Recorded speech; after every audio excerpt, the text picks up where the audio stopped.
नमस्कार, मैं जगबीर सिंह चिकारा आज एक नई वीडियो के साथ आपके सामने पेश हुआ हूँ। कक्षा 9th है, विषय सोशल साइंस, सामाजिक विज्ञान और अर्थशास्त्र के सेकंड चैप्टर, जिसका नाम है संसाधन के रूप में लोग। इसका मतलब क्या है, इसका अर्थ क्या है, या इससे अभिप्राय क्या है, या संसाधन के रूप में लोग से आप क्या समझते हैं। हमारे चैप्टर का नाम यही है, उसके बारे में पढ़ेंगे। संसाधन के रूप में लोग से अभिप्राय देश के कार्यशील लोगों से है, जिनमें काम करने का कौशल है, निपुणता है और उनमें योग्यता है। संसाधन के रूप में लोग देश के सकल राष्ट्रीय उत्पाद में योगदान देते हैं, देश की जीडीपी में योगदान देते हैं। जिन लोगों को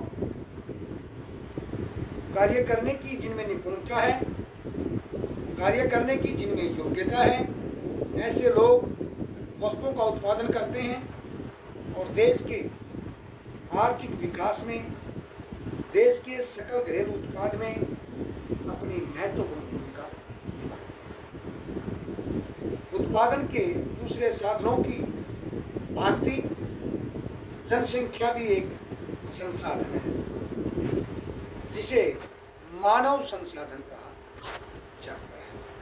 सिंपल भाषा में समझिए आप, ये संसाधन के रूप में भाई एक जो लोग देश में हैं, जो देश की पॉपुलेशन है, जनसंख्या है, उसमें बहुत से व्यक्ति ऐसे हैं जिनमें काम करने की कैपेसिटी है, कार्य करने की निपुणता है, उनमें योग्यता है।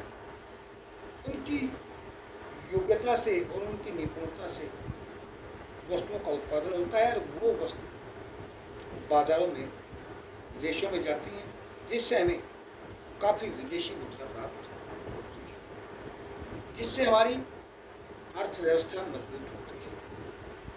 इसलिए इस कार्यशील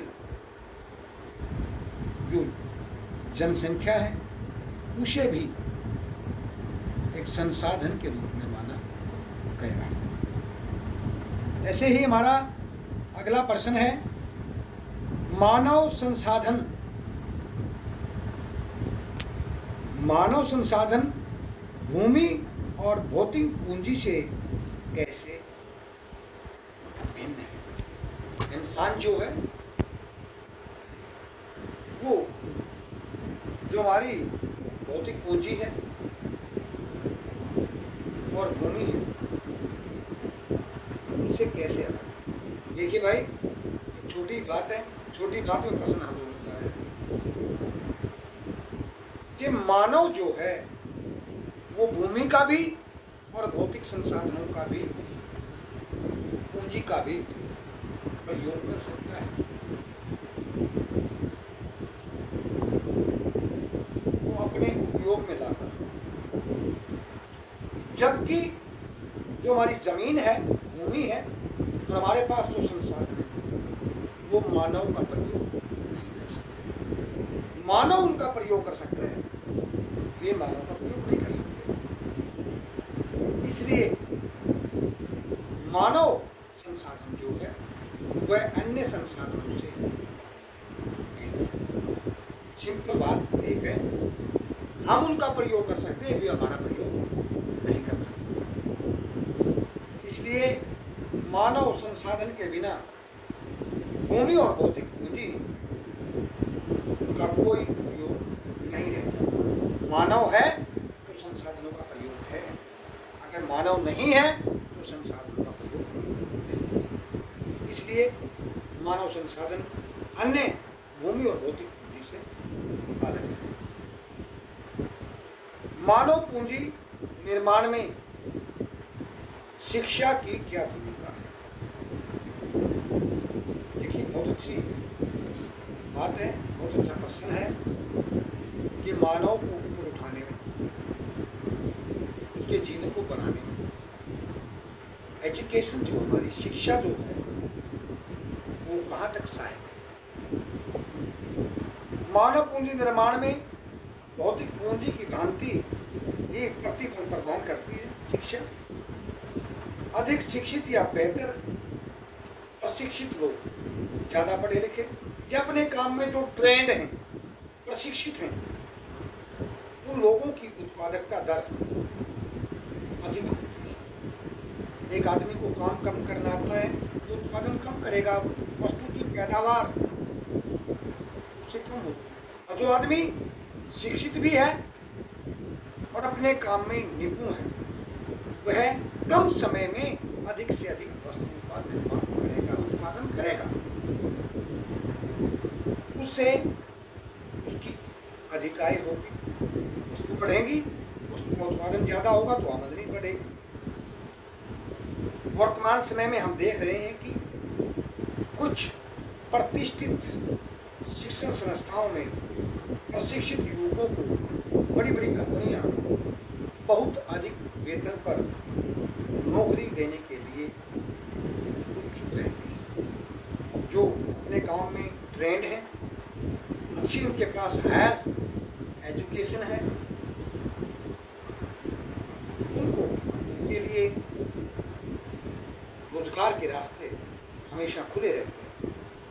बड़ी बड़ी कंपनियां जो हैं, जो बहुराष्ट्रीय कंपनी हैं, उन्हें अच्छे पैकेज पर, बहुत बड़े वेतन पर उन्हें बुलाती रहती है, नौकरी देने के लिए तैयार रहती है।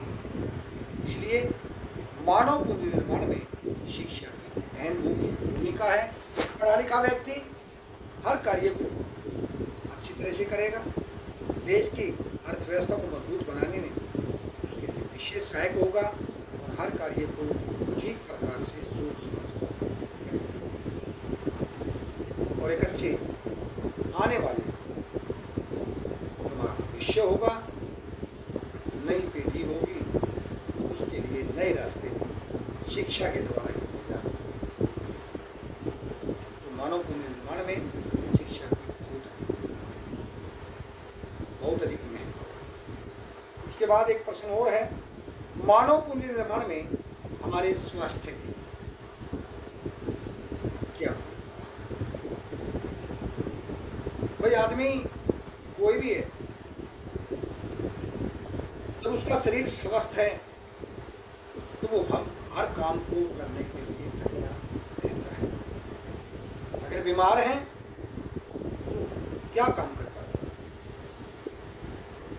कहने का तात्पर्य ये है कि मानव पूंजी निर्माण में शिक्षा भी अपनी महत्वपूर्ण भूमिका निभाती है।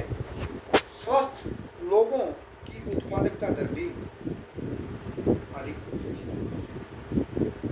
इससे उसकी काम करने की शक्ति ज़्यादा होती है, और काम करने की शक्ति ज़्यादा होती है तो उत्पादन जो है अधिक करता है, और उत्पादन अधिक होता है तो उसकी आय भी अधिक होती है।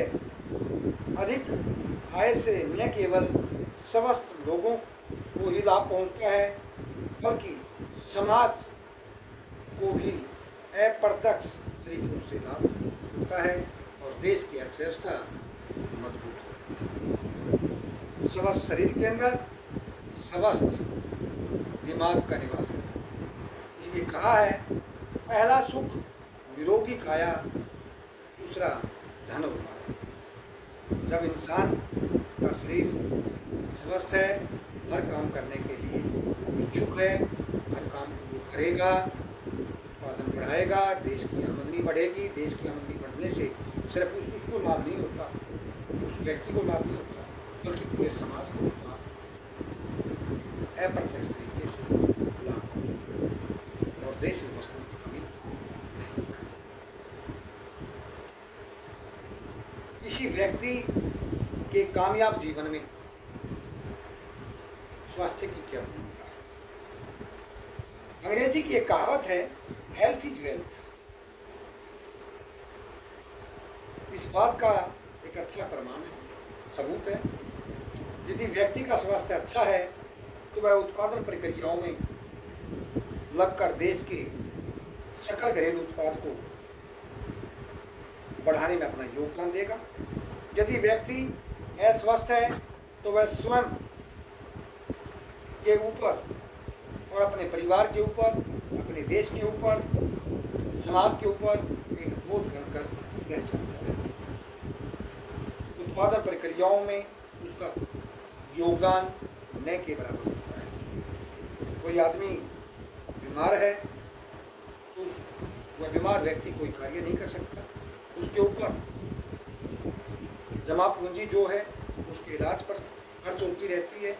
इससे घर परिवार की आमदनी जो है वो कम होती चली जाती है और ऐसा व्यक्ति अपने परिवार के लिए नहीं, समाज के लिए भी बोझ बनकर खड़ा हो जाता है। न वो देश की जीडीपी में कोई योगदान दे पाता, न उत्पादन में योगदान दे पाता। इसलिए स्वास्थ्य ही इंसान का सबसे बड़ा धन है। कल फिर आपके लिए हम नई वीडियो लेकर हाजिर होंगे। तब तक के लिए आपसे विदा चाहते हैं।